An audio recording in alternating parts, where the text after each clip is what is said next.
Speaking about Jelly, SF5 here, locking in the Zac as their first pick. The bans, of course, are Zed, Nunu, Sejuani, Rek'Sai, Ari, and Zera. Very different bands coming up from the Bangkok Titans. I actually like the bands that BKT is showing right now. Yeah, not too sure about the Zeref though, but I don't know. I just feel like the Zac ban, or rather the Zac pick, isn't the best one from Saigon Fantastic 5. Like you mentioned in game number 1, wasn't quite the success formula for them. So they could have tried to run something similar to what they did in game number 2 and just continued with that flow, but deciding to go with the Zac once again, perhaps trying to channel the strengths that they have seen in one of their opponents, Zoltak269, who had so much success on the champion. Not a fan of the Zac pick here. Jinky did not perform on Zac in game number 1. Game number 2, he did a lot better on Vi. And here, SF5, I'm not knowing the Bangkok Titans actually playing this, so SF5 might be sealing it away. I'm not entirely sure. We will have to see how SF5 runs the Zac. And wow, 7x going for the Jarvan once again. I like the Janna pick here though. Yeah, Janna is really good in the current game style. Tosses away the tanks, resets the fight, allows your damage dealers to kite backwards. Just overall a good champion now. Yeah, that's right. And denying that from Uzi as well, who's going to be playing in this particular set. That Jarvan pick though, I'm not convinced. Yeah, so both of us not convinced by both junglers. Jarvan here has fallen off the meta. Jinky has just not shown his proficiency on Zac at all.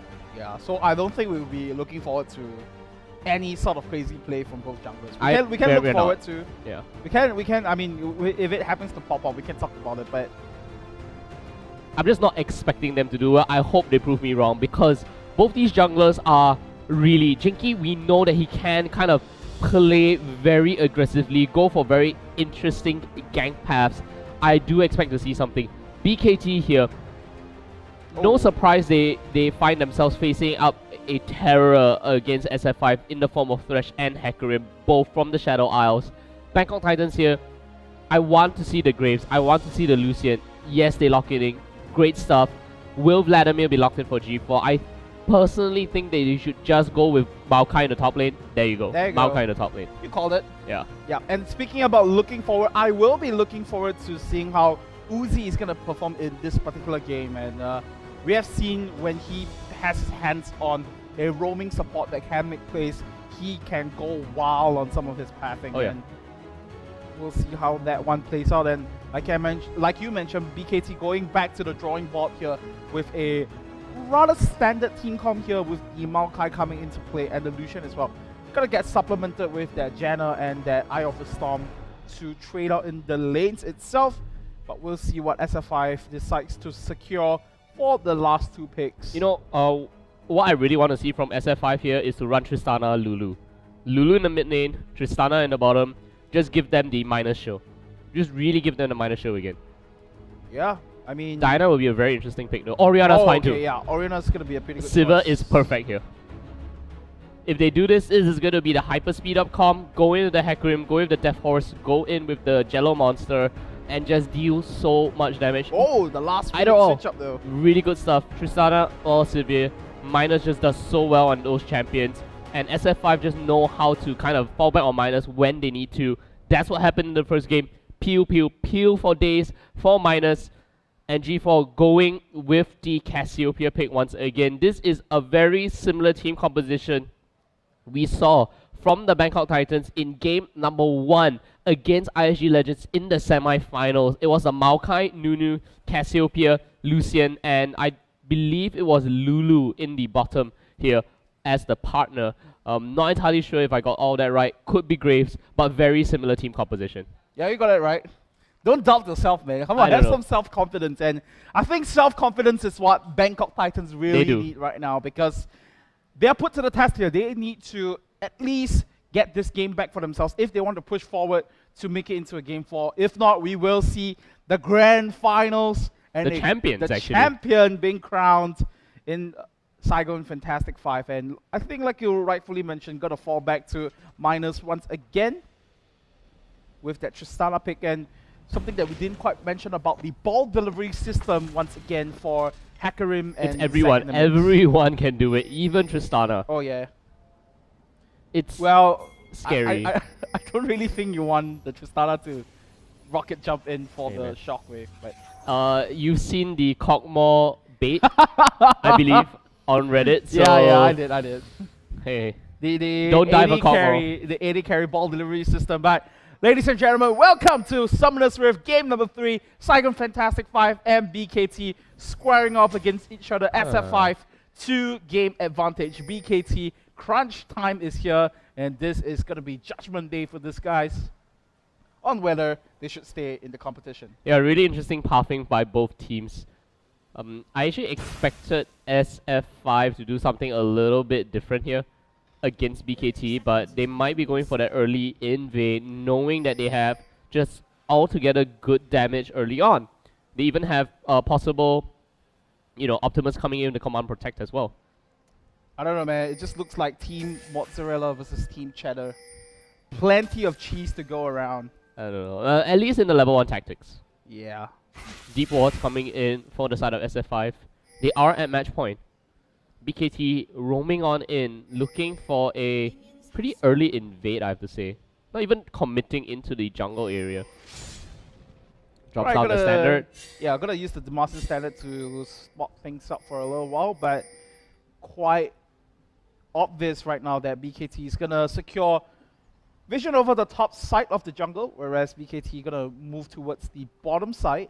No information has been given away though, so no one knows who is opting for the lane swap here. And right now, BKT opting for the lane swap, it's a really interesting decision because Lloyd and Valen here could potentially use the level 2 advantage of the Lucian Janna to just kind of snowball that lane very, very hard. They've opted for the lane swap. I mean, the Hakarim into Maokai, we've just seen how Hakarim into Shen plays out, so maybe that's what BKT is trying to avoid. Yeah, so just making sure that Warlock does stay relevant in the singles matchup itself, but then again, you're giving a lot of free space for miners to farm up, so kind of taking a gamble here is Bangkok Titans in this situation, and of course in the mid lane as well, Optimus is going to use that Orianna to go up against Cassiopeia. And for our viewers who are not too familiar, Optimus was first known to be a utility mage champion And before he started to change up his champion pool. Yeah, he played utility mages, then he played wave clear mages like Ziggs. And Then he played assassins. Jace. No, he played Jace Oh first. yeah, he played Jace first. Then he played assassins When Jace was like a huge thing, in Vietnam, in all Vietnamese teams. I think about a couple of months ago. Yeah. So he definitely knows how to maneuver around the champion, but you're going up against the Cassiopeia though. I feel like Cassiopeia should have a easier time in this particular matchup. We'll see. It's very much, again, a skill matchup. You have to try to zone out Cassiopeia and look at the Optimus just constantly prodding with command attacks. Really good stuff. Every time... Ooh, shield. Out of nowhere. Oh, yeah, that's the... Wait, where did that shield come from? Janna. Oh, yeah. I was thinking she has no barrier, and Yeah. where did that shield come from? Out of From nowhere. Janna. I was like, ooh, shield. Out of nowhere. Yeah. This And- is worse than the Shen matchup. Straight up. I mean, At least Shen can deal with that Sort of. Hakarim threat. Using he has a shield. He at least has an additional shield. And the Volpo Blade is doing a lot of work, and I Yeah. was actually surprised that Warlock was able to hold his own so well. But right now we're just facing this situation where BKT wants to give more power to Lloyd right now. He knows for a fact that he's going to be able to trade so much better. Look at that chunk of damage that he trades He's down. level 4 against a level 2 of Minus and Uzi. Yeah, and having the Eye of the Storm put into the equation as well. So BKT looking to focus more towards the early to mid game strengths by letting Lloyd go up against Minus and Uzi in this case. So here's the thing, Lloyd and Valen needs to step up the game right now. Win the lane, draw jungle pressure away from the bottom lane, and allow 007X to have free reign of the mid and bottom. That's what he needs to do. That's what that's their roles right now. SF5 are like, no, we don't want a lane swap. We want to put Warlock in a horrible position right now. And BKT has a response to that. Now that their lane swap is foiled, what do they do to protect Warlocks? Well, I would say honor, morale, something that this tree can provide later on. Oh, here we go now in the mid lane though. Double 7X just gonna go walk in there, take the first blood, help G4 secure this one in. This is SF5, I feel like them letting down their guard. This is something that BKT has shown time and time again over the group stages, over the semifinals as well, and somehow Optimus just forgot to ward the vicinity and he got punished for that. A good pathing from Double 7X as well, showing that he has sort of got his head into the game again. Yep. Again, look at this pressure coming down. Oh, Azizi. Azizi gets the wall down. Yep, Knock up. Get the flag No and drag twisted down advance as well. No twisted advance. Both top laner and jungler gonna apply some damage to Azizi. Look at that, the amount of damage that Azizi took instantly from the martial cadence, the passive for Double 7X, as well as like a bunch of stuff. Explosive shot coming onto Lloyd. That's gonna be tick tick boom. Tick tick boom.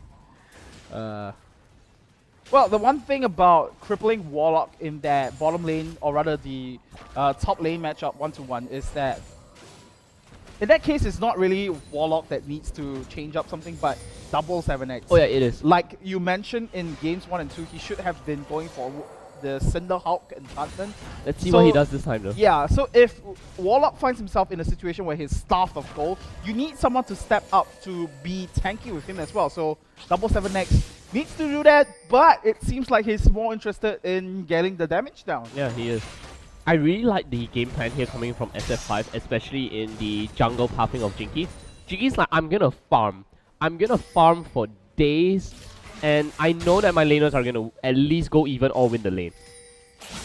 He instantly goes for the Barmy, and if he continues clearing his jungle again, he will be able to clear his entire jungle, give the buffs over, and go for a gank, and come back just in time for the camp to respawn. Oh, Optimus taking a chunk of damage from the Miasma and the Twin Fangs from G4. So I think G4 is really feeling the pressure as well. And now we do have the junglers meeting up with each other. And here we go, Command Shockwave not landing though. Flashed away from Double 7X in that case. And now Warlock is going to zero in down onto Jinky. Let's Bounce being used by Jinky as well. He's going to back out of there. It's going to be the blue buff, maybe? Yeah, this is going to be the blue buff going over to the Bangkok Titans. That's right, very good global play over there to, in fact, secure that small objective for themselves. And thing about that as well is that SF5 wouldn't be able to take anything out of that. They can't say, you know what, they are at our blue buff area, let's rotate to the dragon. But unfortunately for them, they had that lane swap scenario come into play. Azizi is by himself down at the bottom lane, so not enough members to take away that major objective off the map. Yeah, you're right. Let's see. Here, G4 just showing proficiency, Optimus, and now Jinky coming in. That's why he's coming in. He still has his passive, so huge flash coming in. That death sentence doesn't quite land onto G4 though. If that had just latched onto G4, we might have seen a very different ending to that Serpent in the mid lane. Yeah, that's right. Serpentine story tale, as I like to call it. G4 there, just kind of slithering out of danger. Yeah, speaking about slithering out of danger, we did see Minus getting dropped quite low up in the top lane. We might just see... He's sticking around though, and here comes Avalon on the back end, getting smashed up into the air and donating that kill over to Minus. And Avalon just being too comfortable in enemy territory. Yeah, that's the perfect description for it. But like I said earlier, the bullying potential coming out from Lucian as well as Janna is huge. And you saw that Minus being unchecked, just going down instantly, or almost going down, to the very quick firing or the very quick burst of Lloyd on top of the culling as well. Yep, that's right. And ooh, I just want to add on a point to something that you mentioned earlier about Jinky just farming up in the jungle. That was the original strategy that the team that brought out Zac in GPL gameplay, Zoltak 269, that was their original strategy.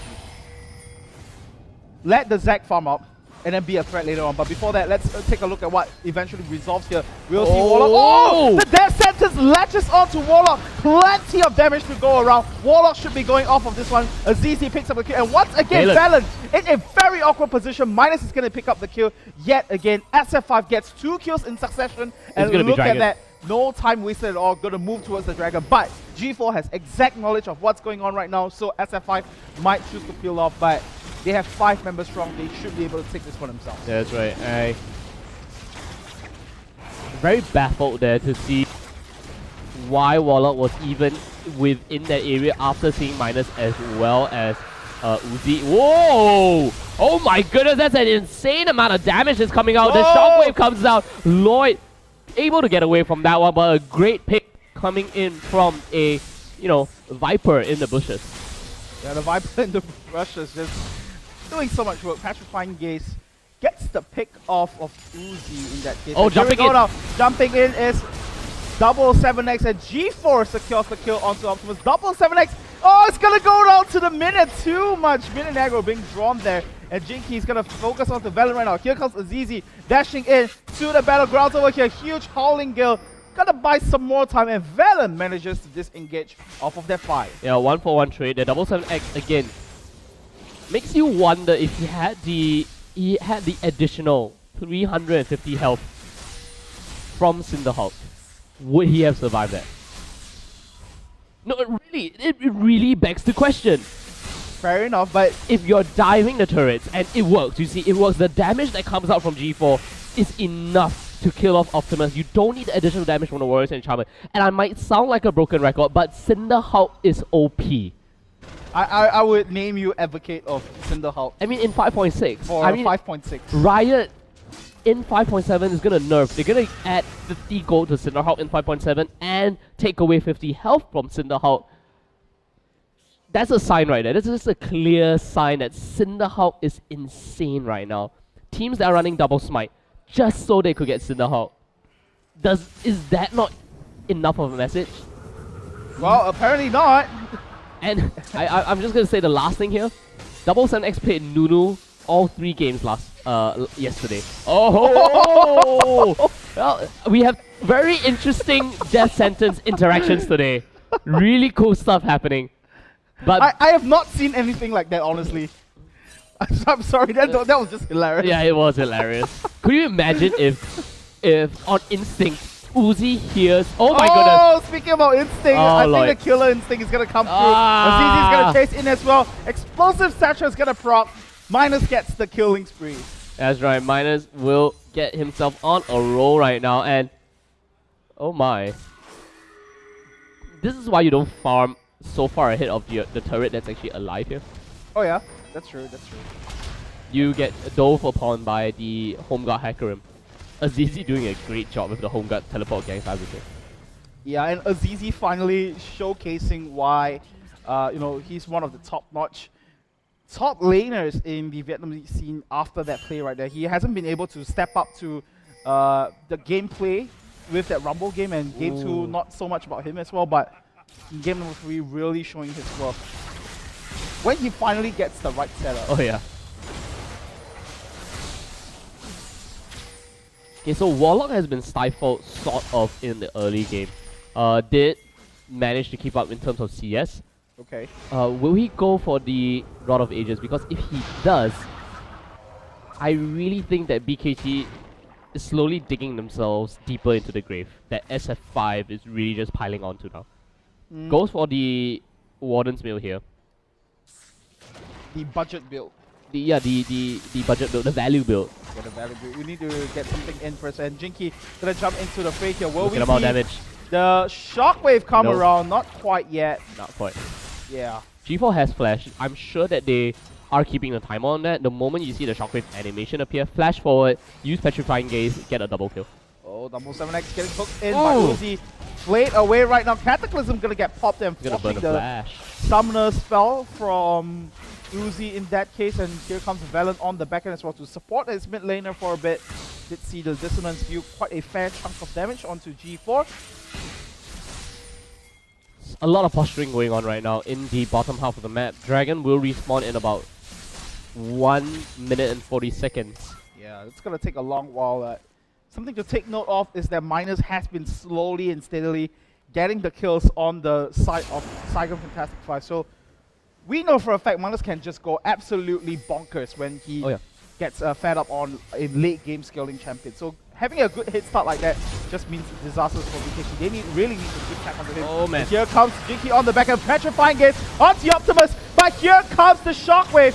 But it is also going to be both mid laners going down in that. They're gonna go back. But they are gonna go back, like you mentioned. Bob gonna create a zone for SF5 here. Warlock on the back end. Gonna come in, and they are gonna focus now onto Azizi. Wilkie go down in the mix. Lloyd picks up the first one. Jinky gonna get split into the little bloblets over here. Uzi's gonna be the next to fall. And it looks like BKT is gonna take this fight for them. That was a great turnaround coming out from the Bangkok Titans here. No, G4 knowing that he could easily solo down Optimus despite, you know, kind of having to flash forward for the Petrifying Gaze to instantly kind of burst out Optimus very, very quickly, turn that fight around. BKT was fighting it a 4v5 actually. After both G4 and Optimus went down, it was a 3v4, still in favor of SF5.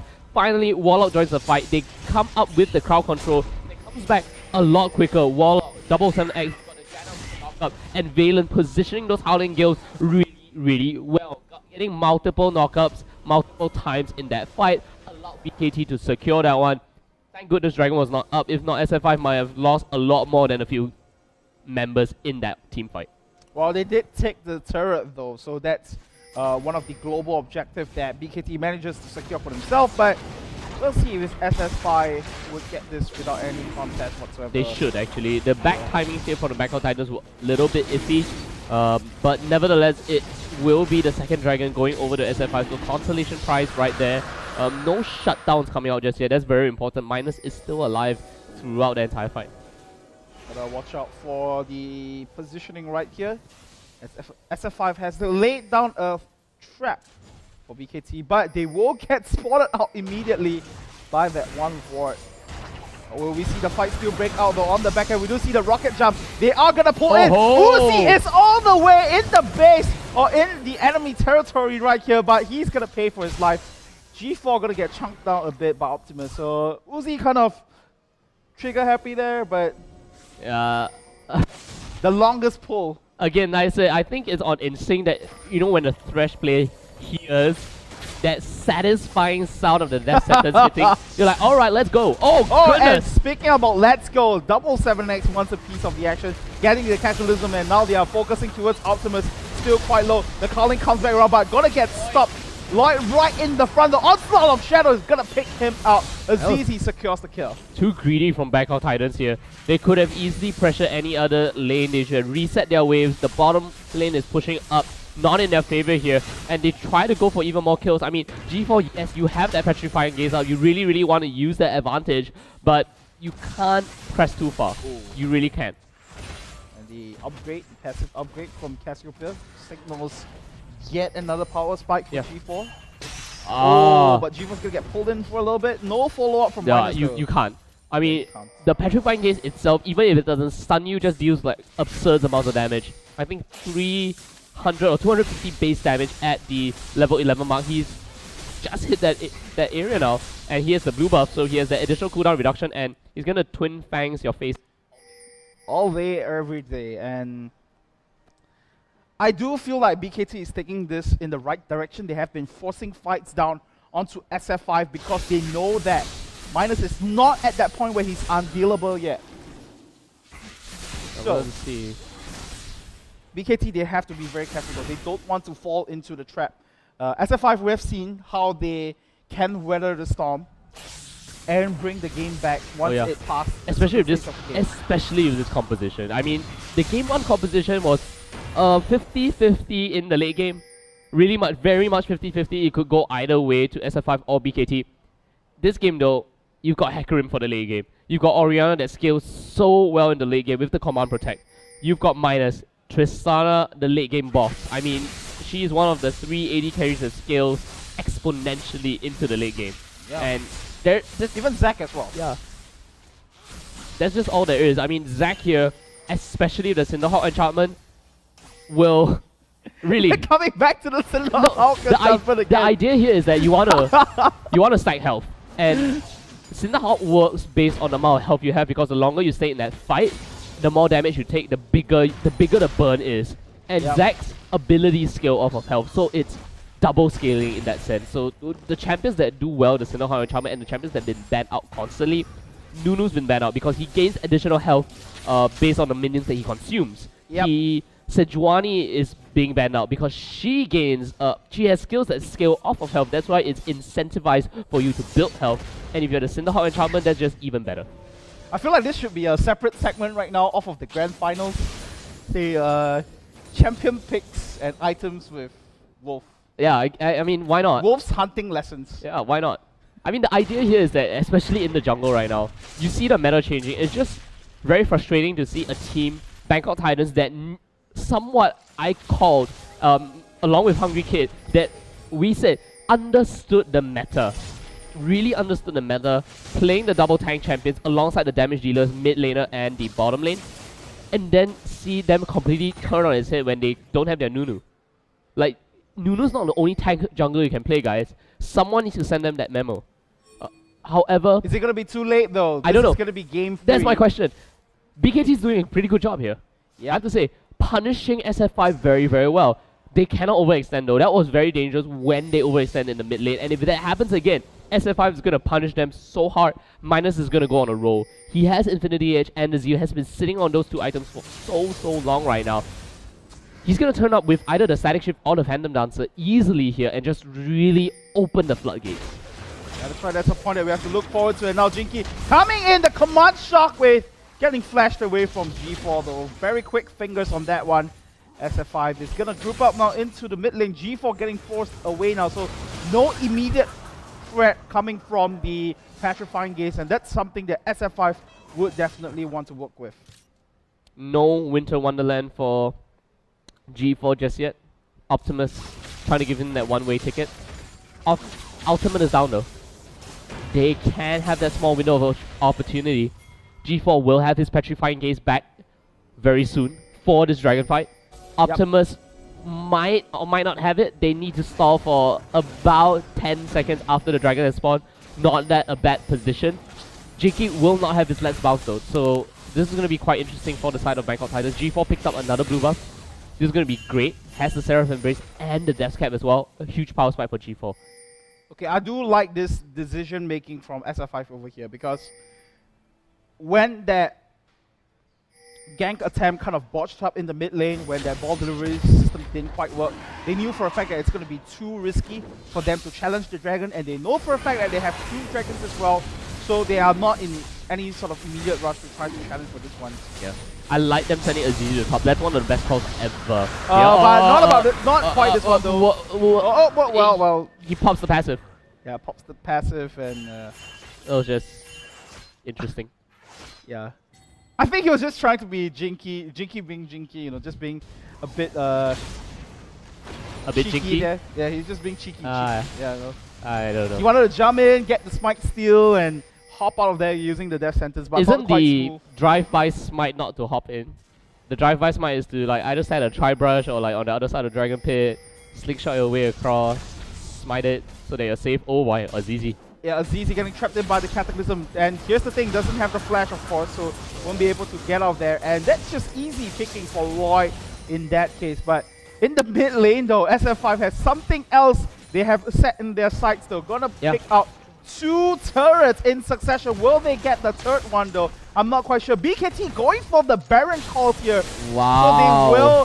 So they will sacrifice a bunch of the structures to try to take this major objective for themselves. We'll have to watch for Jinky. Does he get it? No, not quite, but gonna get pulled away by the Dark Passage here. Yeah. Warlock sent to defensive duty. So it's gonna be 2 turrets in to trade for the Baron buff. I hazard to say that was the best call in a bad situation. So Bangkok Titans here commit 5 members mind you, to take down Azizi. They didn't need it, but they did so either way. BKT committed 5 members. Yep. SF5 then were like, okay, you want to do this? We've done this before. Azizi dies, let's take a bunch of turrets. They do that, and BKT is like, okay, we can't catch them anymore. What do? We're at Baron, let's take Baron. Best call in a bad situation. Exactly, and I think to answer your question why Jinky needed to jump in and not get drive-by smite is because he wanted to have the possibility of knocking up the opponent jungler. Oh, sure. Yeah, so that he can interrupt the smite and smite for himself and then pull the Dark Passage and hashtag thug like out there. Oh, yeah. Yeah. Hey, if you're good, a drive-by is all you need. Hey, but you know, it's not reliable. It's not. It's not. It's not reliable. Not so at all. Gotta get the best. Plus he had the Dark Passage, so hey. Yeah, I mean, why not? And So BKT lost 2 turrets from that one. Can they get turrets back? That's the question. Well, they certainly can, but they gotta be careful not to get caught out by that G4 in a whole lot of trouble. But Lloyd is coming back to back him up. He's gonna go down. But on the other side of the map, Uzi though, might go down as well. Uzi's gonna be the first to fall, and Warlock's gonna be the next Whoa, one. rocket and here jump. comes the resets. Minus is gonna chase in, so they will trade 2 for 2 across the map. Yeah, top laner and support both going down on opposite ends of the map here. SF5 and BKT, 9 to 11, 39,000 to 41,000 gold. BKT still in that slight gold lead, but a ticking time bomb, literally. Tristana's gonna start exploding soon. Yeah, that's right. That's something that we have to look forward to. But the good thing going for BKT is in the mid lane itself. If you think, we have always praised Cassiopeia for her scaling abilities, so she might just have what it takes to match up to the aggression that Tristana has. And if you are looking at the growth of G4 right now, 4, 1, and 2 in terms of kill count, as compared to Optimus 1, 3, and 3, so not quite on par for the mid laner of SF5 at this stage. I like the itemization coming out from Optimus though. He goes for the Zhonya's Hourglass. He needs to kind of dodge some of the major power skills coming out from the Bangkok Titans, finishing moves such as the Petrifying Gaze, such as Lloyd with his combo here. And once that happens, just go with that ball delivery system. SF5 just needs to play the patient game here. They need to pick the fights that they can win when their cooldowns are up. And when they're down, just back away, give BKT the respect they deserve, give G4 the respect, give Lloyd the respect he deserves, and then just kind of duke it out later on when you get your cooldowns back, when you get those items. BKT, on the other hand, are a little bit more antsy. They need to be a little bit more aggressive. They have the tools to be. They have Warlock, they have 777X that can dive in. G4 is massive right now. 4, 1, and 2, approaching critical mass with the 500 stacks as well. And then Lloyd, Infinity Edge, going for the Bilgewater Cutlass, which I approve because... Which you approve? I do approve because we've not seen the Blade of Ruin King in a while, but with the rise of the Juggernauts again, you want that percentage health damage. You want to shred tanks, and Lucian with the Light Slinger passive can do so, get double procs off the Blade of Ruin King here. Yeah, not to mention with the Blade of Ruin King, you do... you benefit your ultimate as well because you get so much additional attack speed. Oh yeah. So that's something that we can watch out for. For the Culling, you know, you'll be firing like 20 odd shots at one go. Yeah. For the duration of that culling, really quick, more bullets appearing. Bangkok Titans though, they have the Baron buff. They only took down 1 turret, so this Baron buff, and it's an outer turret, mind you. Baron buff not being used to full effect here. Not at all. I do feel like it's more of denying that away from SF5. But, like I said, they needed to make something happen. That was the best call in a bad situation. Good job for BKT for recognizing that. Let's see what else can they convert to. But the Culling being popped by Lord over there just to lay down some burst damage down onto Minus as well as Optimus in that case. And great miasma zone to actually zone away Minus and making sure that he cannot join his teammates. Questionable item pickup coming up from 777X here with the Tiamat. Is he trying to go for a split push? I'm not too sure about that, but that would definitely delay his tanky build. It will. And my worry here is that Azizi, with the Triforce, you saw how much damage he could have dealt to G4 and 777X. And 777X isn't one of the tankiest champions in the game. After the Demacian standard here got nerfed, note that the passive armor bonus got removed from the Demacian standard, so inherently Jarvan became less tanky. That's right, so that's something that we have to watch out for on the side of 777X. Dragon is going to come back in about less than 40 seconds or so, and BKT is around the corner to set it up. And once again, Azizi he has teleport this time. He has teleport this time around though, so I do feel like this is a very good shot calling from SF5 to say, you know what, they are going to go around to Dragon once again. Why not just split push up the top lane? If we need you, we'll call you down for the teleport. Warlock can interrupt, and so can Azizi. No matter how much I'm kind of so-called quote-unquote bashing 77X, I have to say, this game his Jarvan has been on point. It's been really good. He's gotten multiple knockups alongside Valence, setting up for Valence Howling Gale perfectly, and going for the Cataclysm, burning. You saw how many summon spells were constantly burned with that Cataclysm. Just great stuff overall. Yeah, you just feel like he's shopping at the wrong shop, that's all, right? Yeah, I don't know, just change brands. Like, instead of sports brand A, just get sponsored by sports brand B. Instead of the red one, go for the green ones instead. Well, we'll see how this one works out. He's going to deal quite a significant chunk of damage to the backline, and he might just want to fulfill that, 50-50 role here, being a mediocre damage threat by himself and then having a slight chunk of... I'm sorry. Jinky. That was his third time. He jumped in, he took a look at what's going on, and he backed out. The best part was that BKT were like, oh, you're here again? Okay. You can watch while we smite the dragon down. We'll still get it anyway. Okay, sure, have front row seats to Dragon's death.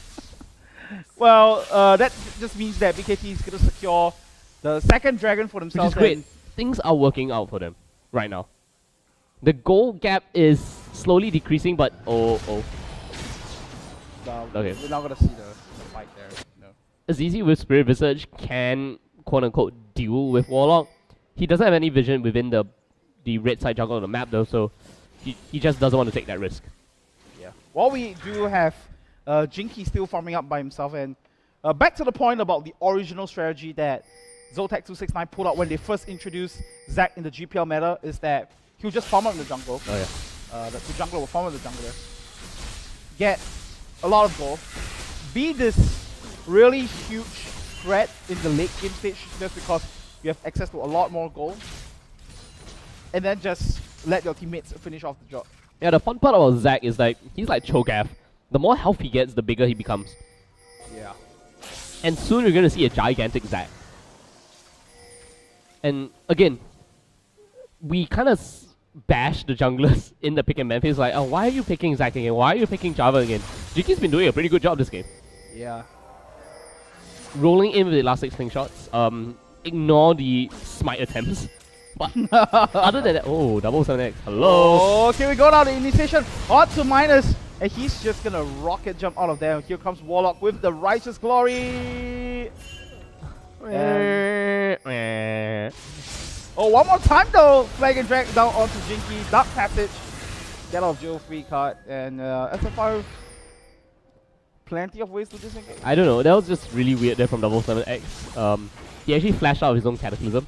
If you notice, the flash cooldown from Uzi and 77X exactly the same. And wow. Wow. This Baron's gonna go down really, really fast though. Oh my goodness, that's a great one.